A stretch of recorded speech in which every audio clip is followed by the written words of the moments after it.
Assalamualaikum warahmatullahi wabarakatuh. Kami dari kelompok 2 dengan anggota Nafis Dwi Kartiko, Febrian Valentino Ritonang, Ridwan Nur Hidayat, Rizky Anissa Dwi Utami, Siombing Yogi Putra akan mempresentasikan karya tulis kami dengan judul Analisis Morfosintaksis Selang Remaja, Perubahan Paradigma Verbal dalam Ragam Digital.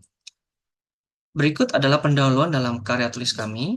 Perkembangan atas teknologi komunikasi dalam 2 dekade terakhir ini mendorong pertukaran leksikon yang begitu cepat, sehingga menciptakan ruang interaksi yang baru yang dapat mengaburkan batas ruang, waktu, dan memunculkan ragam bahasa remaja di Indonesia. Bahasa gaul dalam konteks digital, hal ini berkembang pesat melalui pemendekan, plesetan, hibridisasi, serta borrowings lintas kode untuk mempererat identitas kolektif dalam komunitas virtual remaja yang ada di berbagai platform. Transformasi bahasa prokem pada tahun 1980-an menjadi slang digital modern yang menunjukkan perubahan pola komunikasi remaja serta pergeseran nilai-nilai normatif bahasa formal Indonesia. Popularitas slang di ruang digital dan akademik mendesak penggunaan bahasa Indonesia yang baku, serta dapat mengaburkan norma kesantunan dalam konteks interaksi non-informal para remaja. Media sosial seperti TikTok maupun Twitter menjadi wadah kreasi linguistik para remaja di Indonesia. Dan ini mengungkapkan perlunya pemahaman sosiolinguistik lebih mendalam terkait dengan perubahan norma komunikasi di era digital. Pemahaman akan sintaksis dan morfologi remaja Indonesia dalam hal ini menurun akibat penggunaan selang digital yang mengabaikan subjek eksplisit, menyusutkan verba, dan memodifikasi morfem tanpa mengikuti ejaan sebagaimana yang diatur dalam tata bahasa Indonesia yang baik dan benar. Lingkungan digital dalam hal ini akan membentuk komunitas validasi yang bisa menormalisasi deviasi akan sintaksis dan melemahkan sensitivitas terhadap struktur kalimat yang kompleks dan kompetensi rekursif para remaja di Indonesia tadi. Penurunan kemampuan bahasa formal ini akan berdampak pada penurunan mutu komunikasi publik dan mengancam kredibilitas generasi muda Indonesia di tingkat akademik maupun dalam konteks global. Penelitian dahulu telah banyak meneliti dan terfokus pada aspek sosiolinguistik, sedangkan kajian yang lebih mendalam tentang perubahan struktur morfosintaksis selang remaja masih terbatas. Penelitian ini bertujuan untuk mengisi kekosongan ilmiah dengan menganalisis perubahan sintaksis dan morfologi selang remaja berbasis literatur ilmiah untuk memperkaya teori gramatika bahasa Indonesia. Secara spesifik, di sini memiliki 3 sasaran penelitian, mencakup identifikasi inovasi morfemis, pemetaan transformasi struktur sintaksis, sampai dengan analisis implikasi perubahan terhadap kompetensi berbahasa Indonesia baku. Kontribusi secara teoritis meliputi pengayaan data linguistik, reinterpretasi teori gramatika tradisional, dan formulasi konsep paradigma verbal adaptif berbasis realitas komunikasi digital. Penelitian ini akan menyodorkan pendekatan neurolinguistik ringan untuk menghubungkan intensitas paparan slang dengan kemampuan memproses struktur kalimat yang lebih kompleks. Kontribusi praktisnya meliputi pengembangan strategi pendidikan bahasa, literasi digital yang adaptif, dan peningkatan teknologi bahasa secara seperti autocorrect dan algoritma pendeteksi ujaran kebencian. Baik, kita ke metode penelitian. Pada metode penelitian ini, kita menggunakan pendekatan kualitatif untuk menafsirkan secara mendalam pola morfosintaksis selang remaja yang berdasarkan data tekstual yang dianalisis secara komprehensif. Metode yang kita gunakan ini melalui studi literatur sistematis terhadap sumber ilmiah terpublikasi rentang 2015 sampai 2025 guna untuk memastikan relevansi dan kekinian temuan penelitian kita. Untuk kata kunci pencarian itu kita pilih em, selang remaja, morfologi, sintaksis, media digital, dan bahasa Indonesia. Dalam basis data yang kita ambil itu di Google Scholar serta dari Garuda. Nah, seleksi artikel ini kita lakukan berdasarkan kriteria inklusi, ya, di mana fokus pada remaja Indonesia, penggunaan kerangka linguistik, serta penyajian data empirik yang jelas. Artikel hasil pencarian ini kita saring, kemudian dihapus, duplikasi, dan nilai kritis menggunakan lembar evaluasi berisi indikator tujuan, analisa, serta metodologi. Untuk hasil pembahasannya adalah kita melihat ada pemendekan melalui clipping yang mendominasi inovasi selang remaja digital. Dengan contoh seperti kata-kata nongki, gabut, ini digunakan untuk mempercepat ekspresi dalam komunikasi media sosial. Nah, akronim dari bahasa Inggris salah satunya ada OTW atau on the way, BTW, by the way, digunakan remaja Indonesia untuk efisiensi komunikasi dalam platform digital yang berbatas karakter, jadi singkat. Kemudian ada homopon seperti mager, menciptakan bentuk bahasa ekonomis dan ekspresif, khususnya untuk percakapan lisan dan teks berbasis audiovisual seperti TikTok.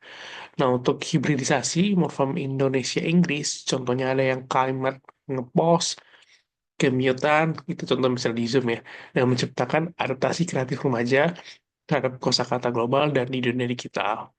Borrowing lintas kode menghasilkan asimilasi cepat istilah asing seperti flexing dan ghosting dalam konstruksi sintaksis Indonesia, memperkaya inventaris leksikal. Nah, ekonomi ruang karakter di platform seperti Twitter atau kita sebut dengan X itu mendorong clipping dan akronim sebagai strategi linguistik untuk menghemat ruang tanpa kehilangan makna. Interaksi real-time di WhatsApp dan TikTok menuntut kecepatan respons, sehingga bentuk bahasa pendek inilah yang menjadi kebutuhan dalam percakapan digital remaja. Budaya multitasking digital memperkuat penggunaan bahasa gaul sebagai alat optimalisasi kognitif dan sosial dalam berbagai saluran komunikasi simultan. Norma komunitas daring mendorong penggunaan bentuk singkat. Penggunaan bahasa baku dianggap kurang aktif kurang adaptif terhadap budaya komunikasi digital remaja sekarang. Dorongan ekonomi karakter dan kecepatan komunikasi membentuk ekosistem linguistik yang baru, bahkan mempengaruhi bentuk tulisan non-digital seperti catatan kuliah. Kebencian. Baik, terima kasih. Perkenalkan, nama saya Syaming Gisa Putra. Saya di sini akan menjelaskan mengenai transformasi struktur sintaksis dan pergeseran klausa. Slang digital remaja ditandai oleh elipsis subjek, reduksi verba, dan hilangnya konjungtor untuk meningkatkan efisiensi komunikasi dalam ruang digital yang cepat. Elipsis subjek seperti lagi makan mencerminkan kecenderungan mengandalkan konteks pragmatis ketimbang struktur sintaksis formal yang dalam percakapan daring. Reduksi verba seperti pengen dari ingin memperlihatkan preferensi terhadap bentuk verbal sederhana dan efisien dalam interaksi digital. Hilangnya konjungtor seperti udah makan tidur menunjukkan prioritas dalam kecepatan produksi pesan daripada kelengkapan struktur klausa formal. Pergeseran struktur SPOK baku ke pola predikat dominan menandai pembentukan paradigma sintaksis baru dalam bahasa Indonesia di jela remaja. Selanjutnya yaitu deviasi sintaksis dalam slang digital menyebabkan penyusutan rekursivitas, mengurangi kemampuan remaja membangun kalimat kompleks dengan hubungan logis yang jelas. Kalimat kompleks formal sering direduksi menjadi frasa-frasa pendek tanpa subordinasi, memperlemah struktur narasi dan hubungan sebab akibat dalam komunikasi remaja. Penurunan kemampuan membangun kalimat kompleks berdampak pada performa akademik remaja, terutama dalam tugas-tugas yang menuntut narasi terstruktur dan argumentasi logis. Konsep komunitas validasi di media sosial memperkuat penyebaran bentuk sintaksis devian dengan memberikan legitimasi kolektif terhadap inovasi linguistik alternatif. Tekanan adaptasi norma komunitas daring lebih dominan daripada ketaatan terhadap kaidah bahasa formal, mempercepat dekonstruksi pola SPOK di kalangan remaja. Nama saya Ridwan Hidayat. Di sini saya akan presentasikan tugas matkul bahasa Indonesia, tugas analisis morfosintaksis slang remaja, perubahan paradigma verbal dalam paradigma digital.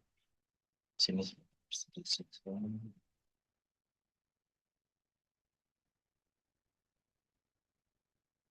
implikasi pedagogik, literasi digital, dan teknologi bahasa.